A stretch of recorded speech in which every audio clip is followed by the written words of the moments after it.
Exam minder வரவேற்கிறேன். இன்னைக்கு personality பூஸ்டர்ல பார்க்க போற ஆளுமை தமிழ்நாடு, இந்தியா மற்றும் உலக அளவில் அறியப்பட்ட தமிழக ஆளுமை. அவரை பத்தின முழு தகவலை இப்ப தெரிஞ்சு வச்சுக்கலாம். ஆற்காடு இரட்டையர்கள், ஆற்காடு சகோதரர்கள் என்று அறியப்பட்ட 2 பேர் இருப்பாங்க. ஒருத்தர் ஆற்காடு ராமசாமி, இன்னொருத்தர் ஆற்காடு லட்சுமணசாமி. சோ ஆற்காடு லட்சுமணசாமி அப்படிங்கிறத வேறொரு இடத்துல முழுமையா பேசலாம். இந்த வீடியோல ஆற்காடு ராமசாமி யாரு, தமிழக அளவில், இந்திய அளவில், உலக அளவில், சர்வதேச அளவில் எதுக்கு அறியப்பட்டார் அப்படிங்கிறத தெரிஞ்சு வச்சுக்கணும். இங்க பேசுற எல்லா ஹிண்ட்டுமே ஒவ்வொரு ஹிண்ட்டும் ஒவ்வொரு வினாவா எதிர்பார்க்கப்படலாம். இவரை பத்தி எல்லாருக்குமே தெரிஞ்ச ஹிண்ட், பெரியாரை தமிழ்நாட்டின் ரூசோ என்று அழைத்தவர் யார் அப்படின்னு கேள்வி கேட்டிருப்பாங்க. ஆற்காடு ராமசாமி அப்படிங்கிறது தான். நீதி கட்சி உருவாக்கப்பட்ட காலத்திலிருந்தே அதில் உறுப்பினராக இருந்தார்.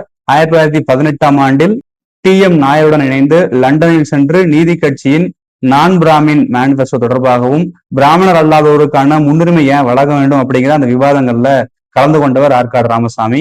1919ஆம் ஆண்டு ஜாயிண்ட் பார்லிமெண்டரி கமிட்டி இங்கிலாந்துல போய் பேசும்போது இந்தியாவின் நிலைமை குறித்து, தமிழ்நாட்டின் நிலைமை குறித்து பேசிய குழுவில் இடம்பெற்றிருந்தவர் ஆற்காடு ராமசாமி. இந்த விவாதத்துக்கு அப்புறம் தான் மாண்டேகு செம்சோர்ட் ரிஃபார்ம்ஸ் செயல்பாட்டுக்கு வந்துச்சு.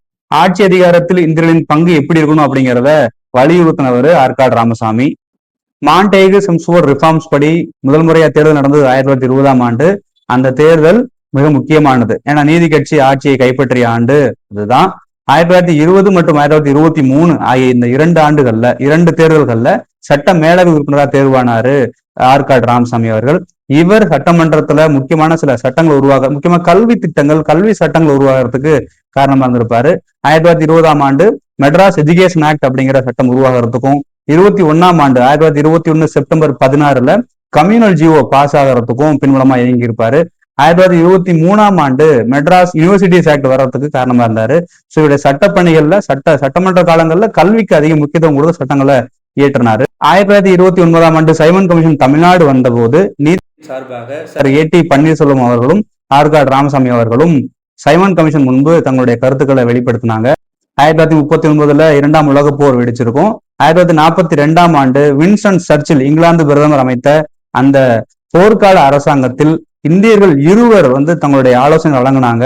சோ ஒருவர் ஆற்காடு ராமசாமி, இன்னொருவர் நவாநகர் மகாராஜா. கல்விக்காக நிறைய முக்கியத்துவம் வாய்ந்த சட்டங்களை இயற்றிய சார் ஆற்காடு ராமசாமி அவர்கள் இன்னொரு முக்கியமான அமைப்பு உருவாகவும் காரணமா இருந்திருக்கிறாரு. CSIR, council for scientific and industrial research 1942ஆம் ஆண்டு செப்டம்பர் 26ஆம் தேதி தொடங்கப்பட்டது. தொடங்குறதுக்கான காரணகர்த்தாவா இருந்தவர் யாருன்னு கேட்டோம்னா சாந்தி ஸ்வரூப் பட்நாகர், SS பட்நாகர் சொல்லி வச்சிருப்போம். அந்த அமைப்பு உருவாக அரசாங்கத்திற்கு ஒரு தூதராக இருந்தவர், அரசாங்கத்திடமிருந்து அந்த அனுமதியை பெற்றுக் கொடுத்தவர் சார் ஆற்காடு ராமசாமி.